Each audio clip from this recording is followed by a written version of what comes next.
I, Fujin, god of wind, longed to leave the idyllic confines of the Sky Temple and taste the fruits of the mortal living.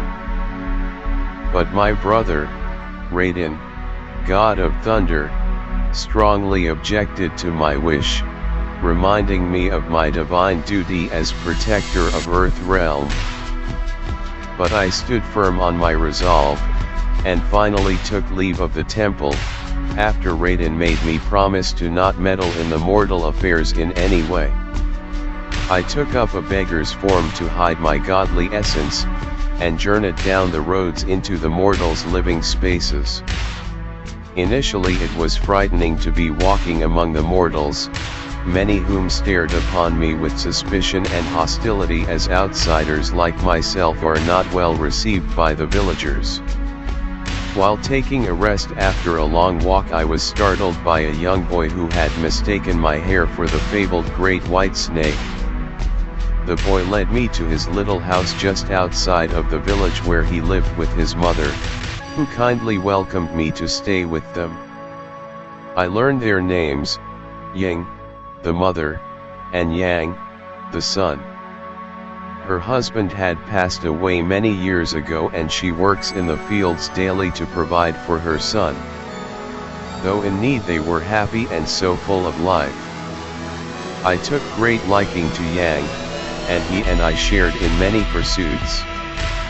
Sometimes I would follow Yin and Yang into the village and observe the surroundings and various interactions.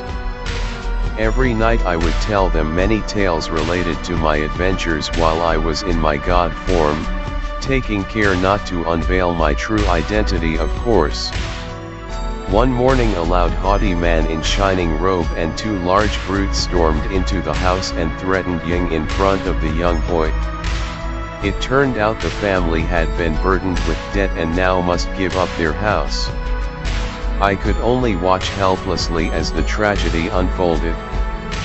I could not force myself to leave the mother and child behind while they struggled without a proper shelter and food, and no one came to their aid. Some time later Yang became stricken with a disease and died days later.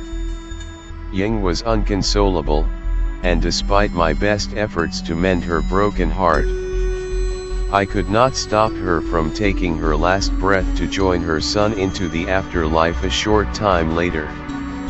Burdened with grief and guilt for my complicity, I stormed into the haughty man's villa one night and berated him for his cruelty and implored him to repent. Of course the words fell on deaf ears. I could no longer hold back. I threw off my mantle and revealed my true self, which sent clamor and confusion across the room.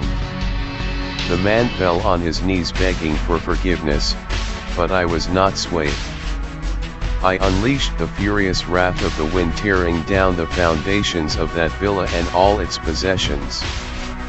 The man would now bear the same grief and sorrow which he had bestowed upon Ying and her son Yang. With a heavy heart I returned to the Sky Temple. Neither Raiden nor I spoke about my journey, though I know very well that he already knew everything. I don't know if I will ever return to the mortal realm in the future. But I will forever cherish memories of Yin and Yang in my heart and let it be my guiding light in protecting the fragile lives on Earth Realm.